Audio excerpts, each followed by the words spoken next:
Hey, what's happening guys? ShrimpQ back again with another video. I just want to do a quick unboxing of this new Commander Precon deck, Silverquill Statement. New packaging altogether, a lot less plastic, a lot more recyclable material. It's also smaller compared to the other previous Commander Precons we've seen in the past. Here it's two colors. It's white and black, and they've called it now Silverquill, previously Orzhov, in the different sets that we got used to. And yeah, so this is what it is. You have a pull opening, sort of like a tab here in the bottom.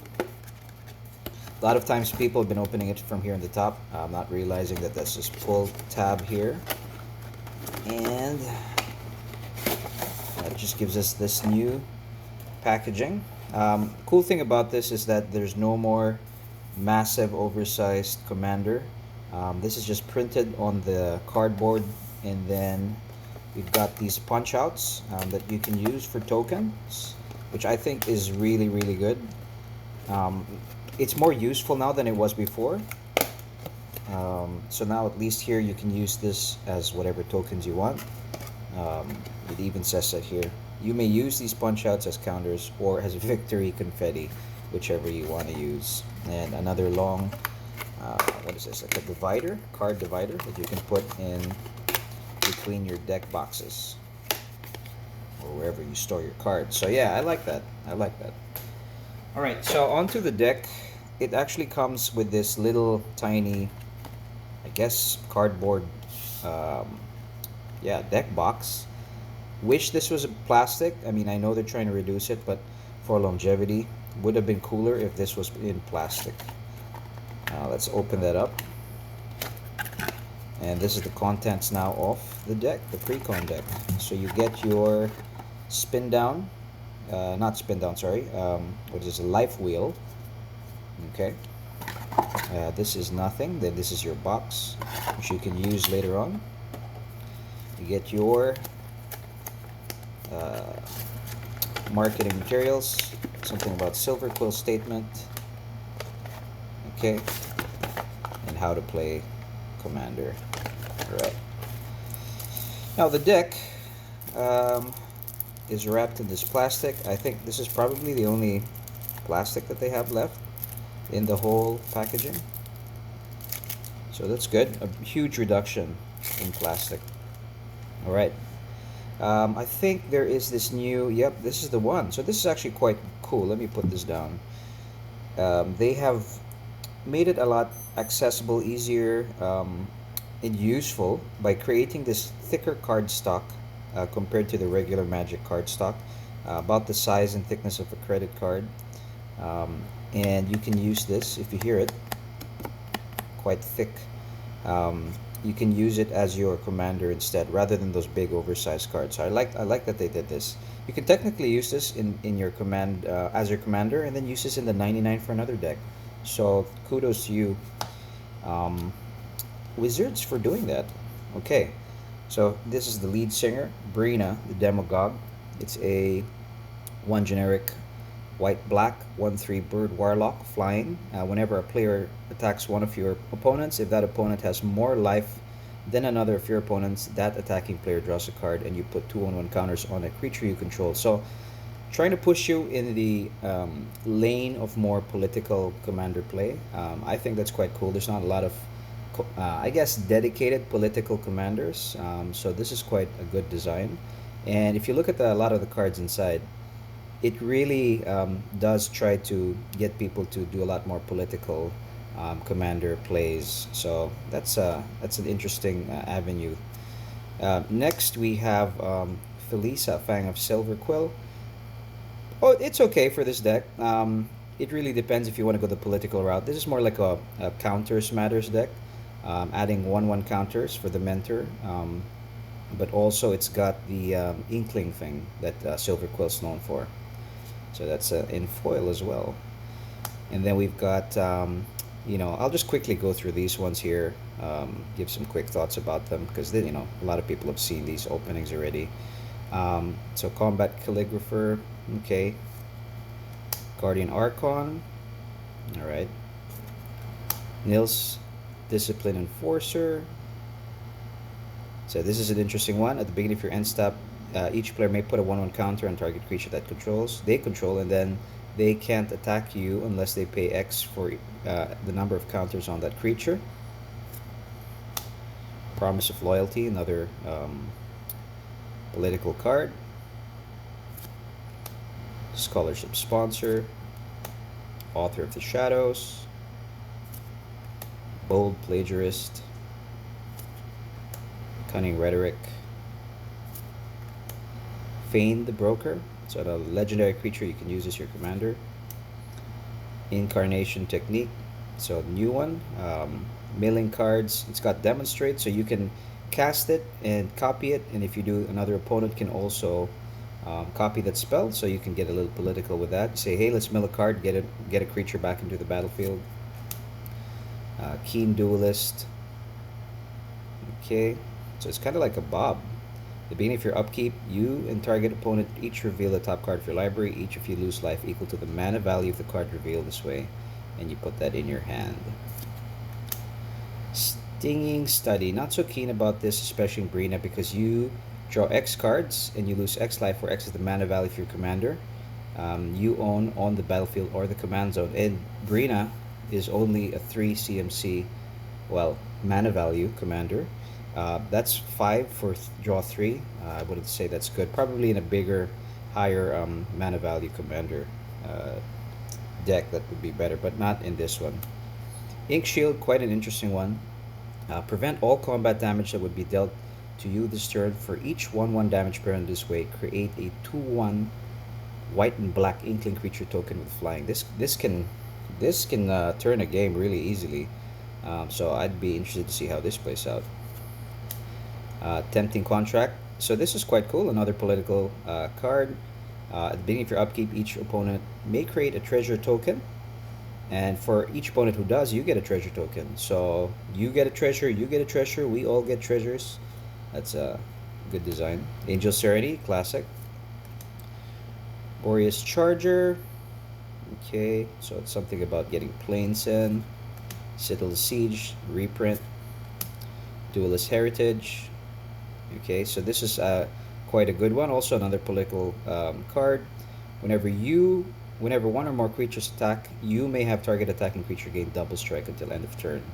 So you can tell your opponents, hey, if you attack, I'm going to give that double strike so you can get more damage in. Or the threat of it is actually an interesting play as well. Gideon, not sure I like it in this deck. Hunted Lamassu, same. It's a 4-drop 5/5 flying, and then when it comes into play, your opponent gets a 4/4 black horror creature token. Again, you can use it as a political sort of like play, but it doesn't really do much. So this is one card that I would take out. Knight of the White Orchid, good reprint for ramp. Oblation, okay, so some sort of removal reprint. Selfless Squire, okay. I don't know, 50-50 on this one. Stalking Leonin, this one as well. So you choose an opponent secretly, and then you exile a creature that's attacking you, that's controlled, and you can only activate that once. Probably if you can blink this a few times would be good, but that just removes one attacking creature. Sunscorched Regent, a reprint. Together Forever. So yeah, a lot of these +1/+1 sub-theme in this deck. Counters and politics. So it's got two sort of like themes running in the deck. Tragic Arrogance, also a good political removal spell. Windborn Muse, so for Pillow Fort strategies. Zatalpa, I wouldn't say this is a good card for the deck. This is something that we want to slot out. Deathbringer Regent, high casting cost for what it does. Also something we may want to slot out. Internal Offering, okay, another political card. Necropolis Regent, okay, so it fits with the 1/1 counter themes that's in the deck. Whenever you deal damage, you put that many counters on it. Triple Black, maybe it's okay in a 2-color deck. Nice reprint, Deathbringer Liege. This is quite an old card. I think hasn't really been reprinted in a lot of sets. If not, this is probably the only reprint it's come out since it came out. But yeah, buffs up your white and black creatures, and also some incidental stuff when you cast white or black spells. Debtor's Knell. This card is good, but I don't know. I mean, it's such a high casting cost. There are other spells that are definitely better than this, but bringing back a creature at the beginning of your upkeep is a good thing. It's like Sheholdred, yeah, but this is an enchant. But not a lot of people are hot on it, but it's an okay effect. Magister's Worth, okay. Tessa, Envoy of Ghosts. Yeah, probably taking this out. Outer End, Coveted Jewel. Not really a fan of this one. This one, yeah, I don't know. It can be a political card. I mean, you draw 3 when it enters the battlefield, add 3, but then your opponent gets to do the same as well. And I don't know if I like giving my opponents 3 cards and 3 mana of any color. Pendant of Prosperity, alright. Victory Chimes. So this is quite cool. You can give a player colorless mana. And so if they're lacking at least 1, you can say, hey, I'll hook you up. But, the deal is so and so, yeah. Then we go to the lands. Okay, Caves of Koilos, nice. Exotic Orchard, Mikoko, Temple of Silence. Then we have Secret Rendezvous, new card draw in white. It's symmetrical. Pay 3, you and someone else draws a card. Yeah, I'll see how we test this out. I don't know how I feel about that completely. But something that White's trying to do now is really get card draw in white, and this is what they came up with. Fracture, okay.